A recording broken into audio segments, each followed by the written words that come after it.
Hi Please. everyone, my name is Moses Bwayo and I'm in conversation with my dear friend Richard Ladkani. Richard made this beautiful, wonderful, powerful film that I really love. Well, thanks, Moses. I'm so happy, and I'm a big fan of Bobi Wine. So I'm very happy we're talking because we feel apparently connected to our project, which is wonderful. And YANUNI is my latest and most important work to date. I spent 6 years making this film, and it's really about this indigenous warrior that I found in 2019, 2020. Just before the pandemic started, who really captivated my heart and was so powerful, such a powerful voice of nature, of the forest, that I wanted to amplify her voice. And we went on this journey together. It was an extreme journey in many ways. She lives a dangerous life.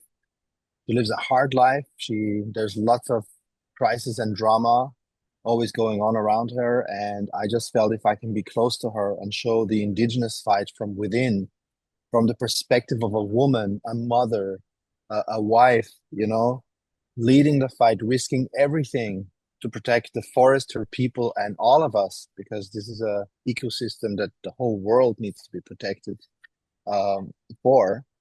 I felt, here we have a strong, incredibly compelling story that needs to get out there. So that's how it all began, and that's how we're here now. When I saw your film, it took me back to Uganda. It took me back to the 7 years I spent following Bobi Wine when I was making Bobi Wine the people's president. And I just wanted to hear how you captured some of those scenes and how you persevered because because we talked a bit and you said you had become the sound man, you were the camera, the camera operator, you were doing the whole thing, and I know what that feeling is. Um, Mm. how did that go? I followed the story. The story came to me, and I followed the story. And when, for example, so there was a few things I needed to be as intimate and as invisible as possible in terms of like to get close to these characters and to allow them to trust me. I had to kind of like merge into the background and just not be even there. The typical fly on the wall. And to do that, I had to downsize equipment as much as possible. So for example, I was using a very small camera. I was using only like mic recorders that would stay on for 10 hours, and they would forget they would even be, mic'd, because these things record to the device, their time code synced. I put them on in the morning, and like 2 hours later, they are not even aware that everything they say is being recorded. It's a bit scary in the beginning for them, especially for Hugo, who works for, as like an agent for Ibama Special Forces. He's a very he's a big target to like the bad people, like the Right. bad people meaning the cartels, the drug cartels, the corrupt people who are behind the destruction of the Amazon. They see him as an enemy. So for him to be mic'd all day and everything that he does being recorded was big, big challenge. But they allowed me in. We found trust, and then it was following the story. So Juma kept telling me about the destruction that is causing, the poisoning of the rivers and the cutting down of the trees, which is all starts with the gold mines. And the gold mines are run by drug cartels, and they are financing and also corrupt government officials. And they are funding these very expensive, exploration projects deep in the Amazon using giant machines, giant factory ships that like dig up the mud and then they merge mercury into the water and into the sludge to extract the gold, and the poisonous mercury is ejected into the river, which the poor people from the villages need to drink and rely on because that's what they bathe in, that's where the fish comes from that they eat, that's where they brush their teeth, and it's very, very, destructive. So Hugo told me that he works for this agency that goes with helicopters to these places and basically destroys them. So they land, they jump out of the helicopter, and they go into these ships and they just light them up on fire. These ships are giant barges, maybe like 50 meters long, 2 stories high, giant machines on them. They cost like $300,000 at least to build. So for them to go in and destroy them as fast as they can by lighting them up is also extremely dangerous. But it shows on the other side that the destructive force. So if I could go with them, I was thinking I could show what Juma is talking about. I could show these machines of evil, and it would take me to the places that she can never go because she, as Right. an indigenous woman, if she even goes close, she will just be shot. Yeah. Yeah. These people are armed. They have machine guns. They have pump guns. Pistols. They're gonna fight back. And if someone approaches, who may be reporting on them, give a location to the authorities or anything like that, they'll just shoot that person before that Yeah. person can talk to anyone. So this was a way in for me, but it meant taking pretty big risks, because I'm not a trained soldier. I'm not I've not been, through like 2 years of elite training to go into like jungle operations, but I really wanted to go. So this was where my story, my adventure really began.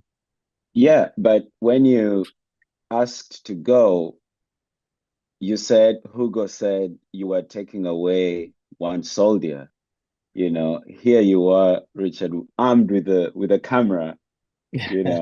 How do you protect yourself? Um, this was the problem. You're totally right. So he said we come in with usually 2 or 3 helicopters, and on each one of the helicopters is a 5-person team, and these are all highly trained soldiers. So if you come along, it can only be you, not a second person, because you alone are going to take the seat of a soldier, which means that our security is going to be down by one man. Instead of 10, we're going to be 9 of us. We're not trained to go in as 9. We're usually always 10. So we will do it, but it will bring down our security, which means we cannot protect you in case anything goes wrong. You will just have to hide, throw yourself to the ground and get away from the fire, get away from the shooting and the bullets, and just like take care of yourself because we're not there to be your bodyguards. We're there to do an operation. Are you okay with that? And I'm like, okay, it's going to be really tough because these missions, they're like 10 to 14 days. It's not like, we're going in and then I'm going back to my hotel. I'm going to be sleeping on the floor. I'm going to be sleeping on a hammock somewhere. I'll have to charge my batteries. I would have to fly my drone. I have to do my sound. I have to eat, and all the things that come with survival in the jungle, I'll have to deal with as well. I have to carry my own water, all my supplies, so it's going to be hardcore. Um, but I said yes. I really wanted to go. But I remember that one moment that did shake me up for a moment. That was really like hard. Is after all the bureaucracy, because I had to sign all these papers, like big contract that I'm not gonna sue Ibama in case I die, or in case I lose a leg, or in case I'm shot, or in case something happens. I'm not responsible. I wanted this. I'm doing this from free will, and they are not liable for anything. So big contracts, 3 months of like drafting it up, and then as I was about to sign it, I asked Hugo. So Hugo, they make me sign all these things, all these waivers. Like, how dangerous is it really for me to go along? And he looked me in the eye and straight out said, "Your chance of dying is about 50%." Wow. And I'm like, I Wow. like, like you want to scare me, right? Yeah, yeah, yeah. But he didn't laugh. He looked at me. Are you okay with that? Mm. And I'm like, let me talk to my wife, you know, Right. because that was serious. I have 2 kids. Yeah, yeah. But I did talk to Anita. She's the producer of the film. And we had a good long conversation. And she said, look, it's probably like these things, that you see on TV. Like, you see a war in Gaza or in, wherever, Ukraine. And yes, it's very dangerous, but not everyone dies every day. It's like there's a lot of survivors. You only hear the bad news. Right. So in a way, we're going to do everything possible to protect you. We're going to have a security plan in place. You will have gadgets that locate your location over satellite. You will have satellite phone in case you know you need an emergency. We'll have people come in for rapid extraction if necessary. You know, we have the budget for that. So let's just make sure you're as safe as you possibly can be. And I think, you know, we're gonna be fine because you know how to look after yourself. You have been through extreme crisis before, and you're not gonna do something stupid. So as long as you don't do anything stupid, let's do this, you know? So Anita is a powerful voice in my life, you know, she's always been. She herself has a strong background also in war because she grew up in Beirut and lived there for 14 years during the civil war.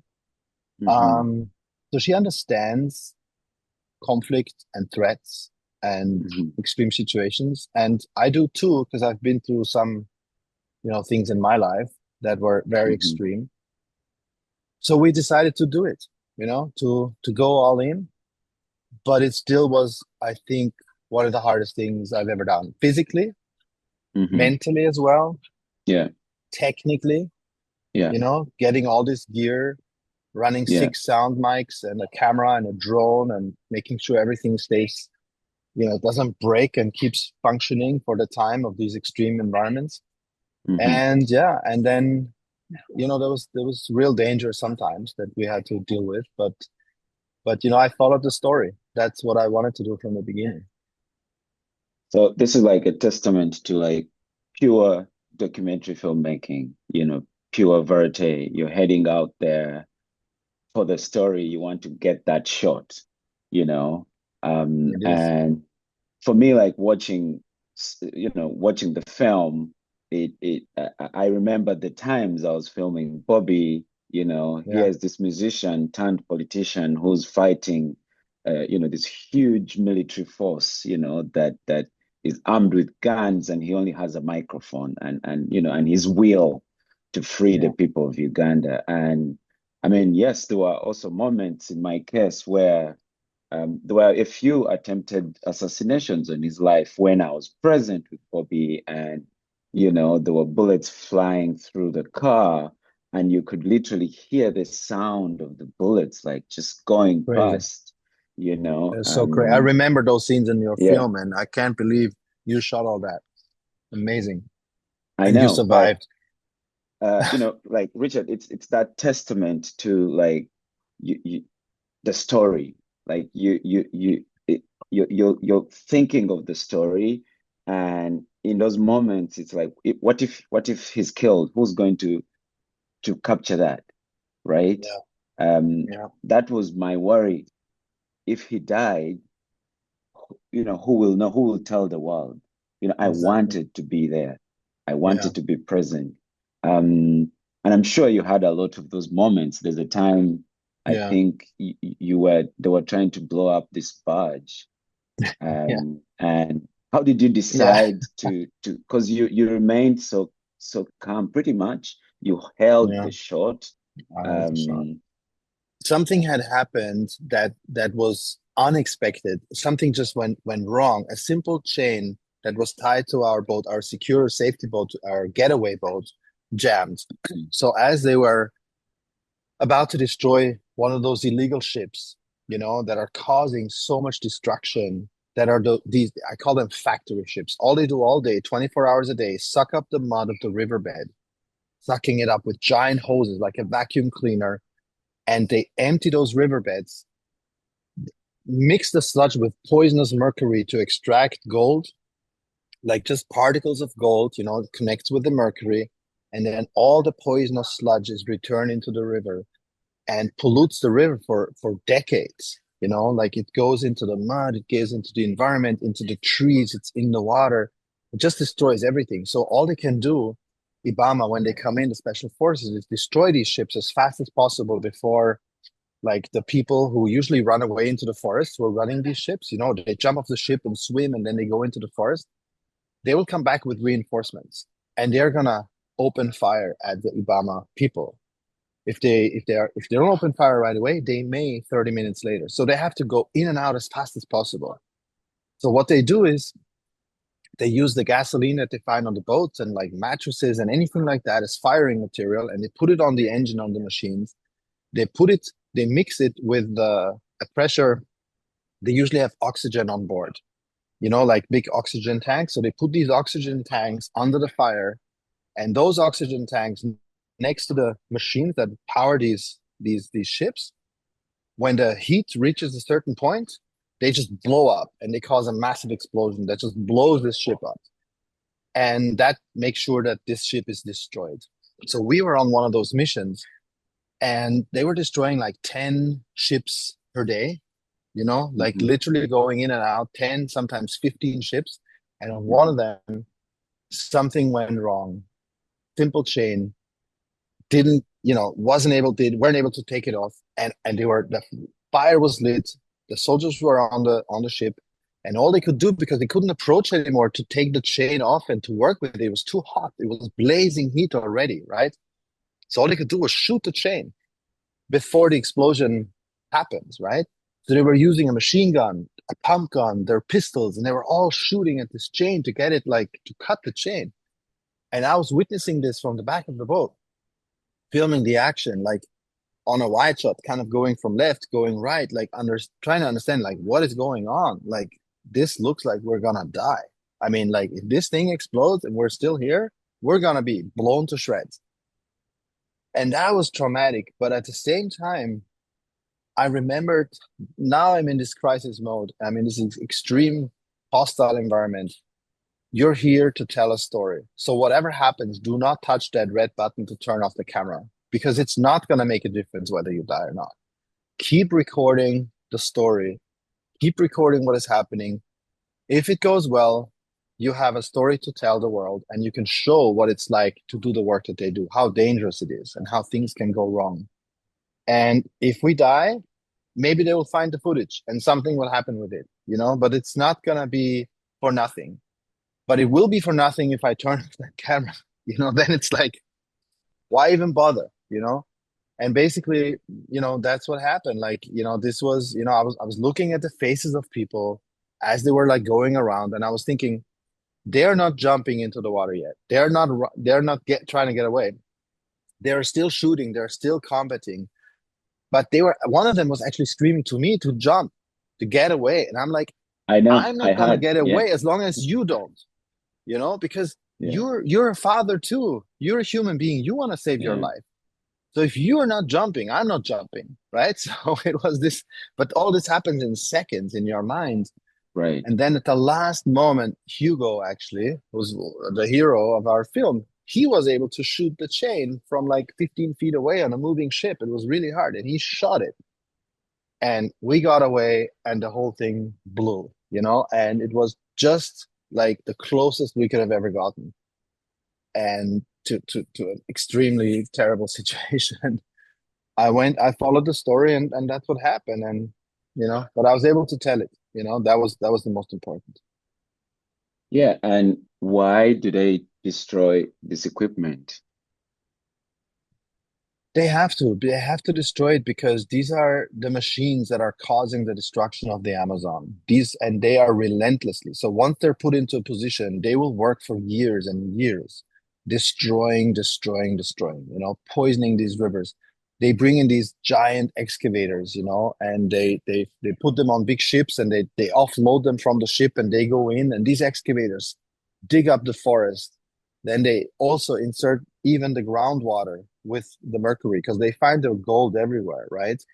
And then that is poisoned. And once they have a site, they're gonna build a road with these excavators to the nearest village to get like supplies, to bring in like housing gear, to kind of build a camp.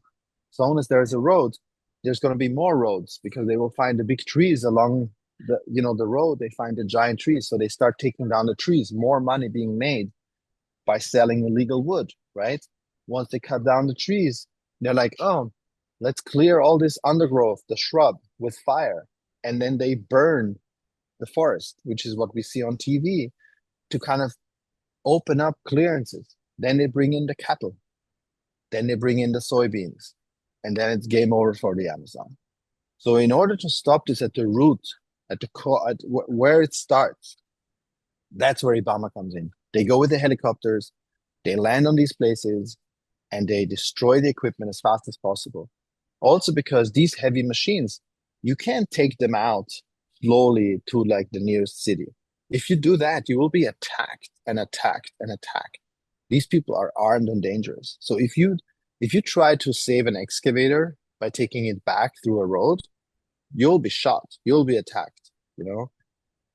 Same with flights. Sometimes they find planes, we once attacked Yeah, an there's a airfield. scene, yeah, where there was an Yeah. airfield with the and those guys There were were armed actually. exactly. There was like five planes and they use these little Cessnas, right? But these are modified planes that they use for mining. So they clear out the seats and they put in heavy gear. They bring machines in. They often use them to fly out the gold. So Obama identified an illegal airbase and they come in and they destroy the planes. They just burn them up. And people ask me, why don't you save the planes? I mean, they could be so useful for indigenous people and whatever. The first thing is they're not going to put a pilot of Ibama onto one of those planes because that plane maybe do be trapped. These cartel people, they're not stupid. They know exactly how to protect their property. So they're gonna do something to that plane that if you are not aware about it, you're gonna take off and that thing is gonna crash. And how would Hugo risk the life of a soldier by saving one plane? Like what is one human against a plane? Mm. So they have to destroy them. And the quickest way to do that is with fire. So the fire burns, when they use the kerosene and everything, in 20, 30 minutes, that plane is gone. There's nothing left. Yes, it causes pollution, the fire, the black smoke. It looks terrible. But compare that to years and years of operation, of bringing in machines, bringing in supplies, running the whole thing, that the destruction that these machines, these planes, the excavators cause over time is 100 times, 1,000 times worse than the fire, the black smoke that goes up into the atmosphere in 30 minutes. Right. I was just thinking, as you were saying that, I was just thinking, I mean, there were attempted assassinations on Juma's life. Right. Um, was I mean, um you spent time with her and the tribe within the Amazon and these areas, and in fact, she came out of hiding to work on the film. Right. Didn't you feel like at any moment something could happen? No, for sure. Like, for example, in her hometown in Altamira, it's one of the most dangerous places to live, and that's her home, right? I mean, there's the village in the territory, in the forest, that's Karima. But the nearest, like, commercial city where there's schools and supermarkets and, like, where they have their offices of the Juma Institute, it's called Altamira. And that place of maybe 300,000 people, is like the Wild West, where so many people are armed, law enforcement is corrupt, there's like gangs going around, there's a lot of illegal gold miners, setting up their home bases, basically their operations. And I noticed that one day, like the only way for Juma to get around the city is with security, with a bodyguard. And this person is the minimum protection, right? So it's usually Hugo and a bodyguard. The bodyguard is a driver. He takes care of, the surroundings. He always has eyes everywhere. He's also armed, and um, that person is key for us. But it was also like for us to move around, it was very hard because how am I going to shoot a film outside of her car and walking around the city? When people notice us and they see me with a camera, they're going to be like, what's going on there? She's talking again. We got to kill her, like before he says too much. And it's basically this that caused me, for example, to downsize my gear. So I would rarely shoot in the city outside. Only sometimes I would take off my top mic. I would use the small DSLR. So I look like a videographer, like maybe a YouTuber, like someone insignificant. Okay, there's a guy, he's making some filmings. He doesn't look important. There's no crew, there's no sound man, there's no like larger thing. So it's not a big thing. So I tried to downsize on that end. But over time, we were noticed, especially when she joined, for example, this protest in Altamira, calling for, we need to get out Bolsonaro, which was still under Bolsonaro regime. And she was like screaming for Lula to be elected, you know. And I was like, here you are publicly crying out on the streets, and everyone is watching. And Mhm. after that, we were actually circled on social media. Photos started popping up of me, Mhm. of her security bodyguard, Pantera, Mhm. of her. And they started sharing this on these groups because our security team, we had a big security team for us for the film, they were monitoring the WhatsApp groups of the illegal miners. And they Mhm. were sharing pictures of us, of me, Wow. of Pantera, the bodyguard. And we were, and you, and they were saying, you know what to do, guys. Mm. That was a threat. That was clear for us. That's a problem. That's a real problem. So after the protests that Juma joined, there was counter protests of the Bolsonaristas. They started putting up street blocks, they blockades of the streets. They were closing down the country basically to get Bolsonaro reelected and to show their force. So they were using arms, and like they were using, you know, like big blocks that they put on the streets, and they put, you know, burning tires on the streets and everything. So basically exit points and access points to Altamira were suddenly blocked, and they were looking for people like Juma and Hugo. And if they would have found them, they would have killed them. They would have Mm. dragged them out of the cars and killed them. And we were trying to get out of the city at that point. In order to get back to her territory, she had to drive to the one place where she can access a boat. And just Wow. that road of 6 hours, there was like three roadblocks on that road. So we this was our escape plan. In case something Mhm. happens and the city becomes extremely violent, we need to get out by boat and need to take that route. But now there were these blocks. So Mm. the bodyguard, independently with me, once drove access. Like we approached these protests to see what are they doing. And yes, they're looking inside the cars. They're looking at every face. They're looking at who's going in and out. So we were like, lockdown. Like we can't even Mm. attempt to get out. And we weren't Right. sure when we were able to move again, you know. But that's that Mhm. scene. A small part of that scene is in the film when she says, "We have become a target. We can't leave Mm. our house. We have to be extremely Right. careful." This was Right. just before the election, just before things started turning around with Lula. Mhm. It hit an extreme point. So yeah, so I had to be careful as well, because people started taking pictures of me and Right. wondering, who is this guy? You know, what does it mean that this guy is following Juma? And that's when it became very tricky. Wow. So you spent what? How many years was it working on this? Five total. So we started in 2019 in the summer, but until we actually started filming for the first time, it was like 2020. Yeah, early 2020. Yeah. Wow. What was the driving force to like get this through? You know, because you were spending nights in the Amazon, you're Yeah. out there trying to make sure everything is working. You're by yourself. Like, what was the driving force? It was really like the inspiration I got from Juma and Hugo. It was, what is driving them to keep going? You know, the indigenous people, Juma always reminds me, they've been fighting for 500 years. You know, this Mm. is not just something recent. Since Columbus and, the Spaniards arrived and the Portuguese, they have been fighting for their survival. And Juma is a natural born leader, and she's a natural born fighter. And Hugo, her husband, just the same. He uses guns and helicopters and violence to counteract violence. So he fights his war very differently. But don't forget, he's government. He's on Lula's team. They're super effective. They're getting their funding from government. He's like the police. So he should do that. That's law enforcement in the Amazon, right? He's the head of that.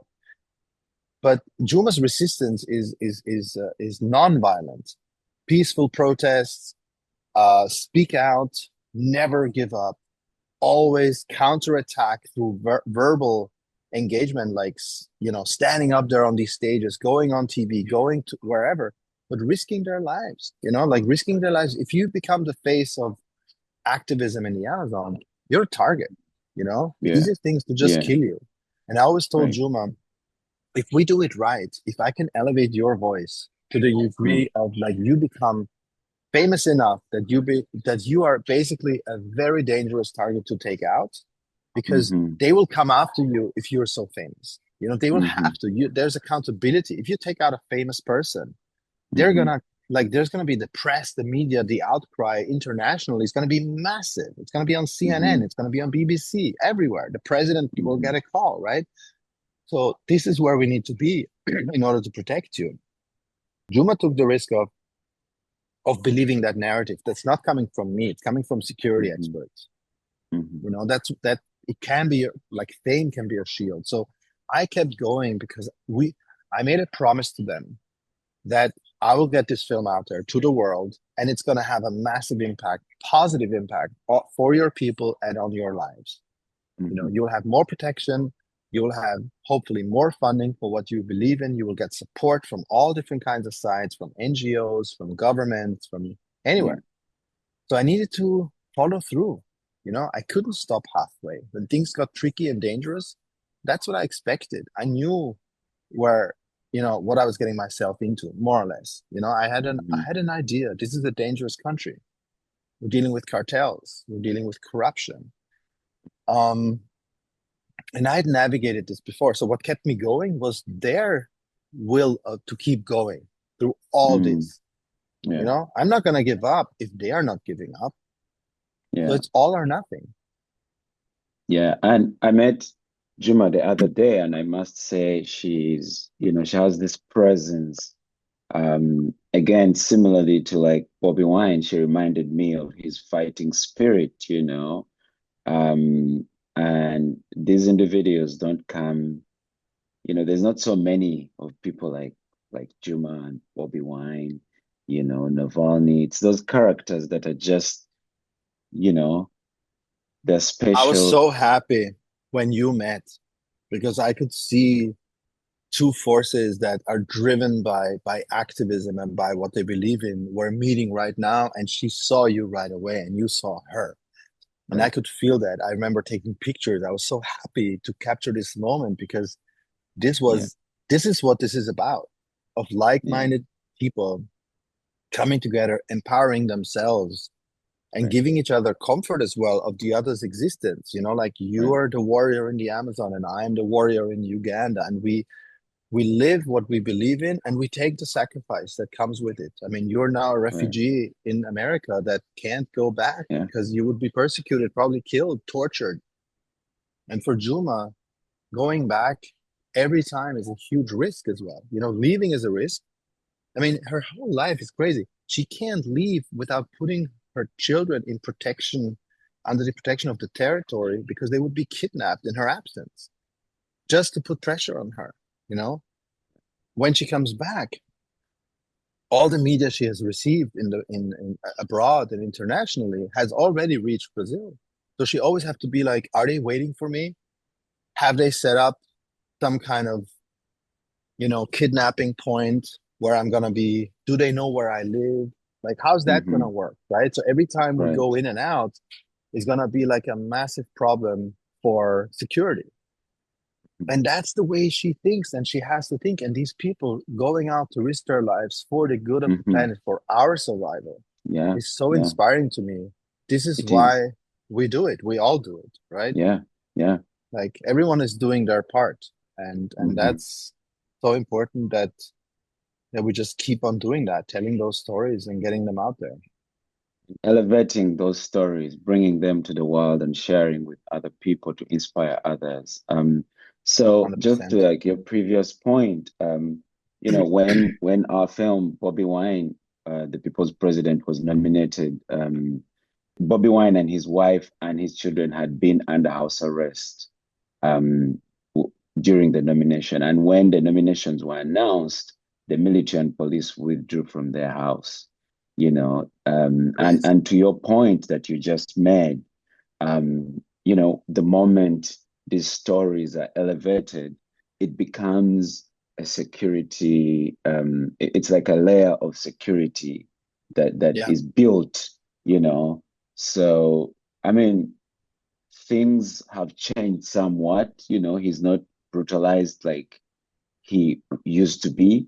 They're very careful how they handle him now back in Uganda.